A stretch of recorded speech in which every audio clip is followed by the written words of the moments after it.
ബലശാലികളായ ബാലിസുഗ്രീവന്മാർ സാധാരണക്കാരല്ല, മറിച്ച് ദേവന്മാരുടെ വരപ്രസാദമാണെന്നറിയാമോ?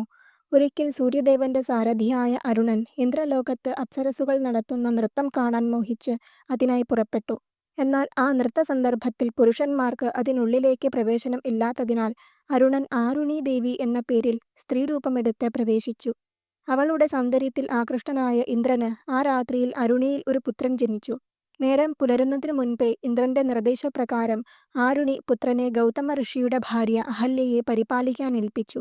ആ പുത്രൻ പിന്നീട് ബാലിയായി മാറി.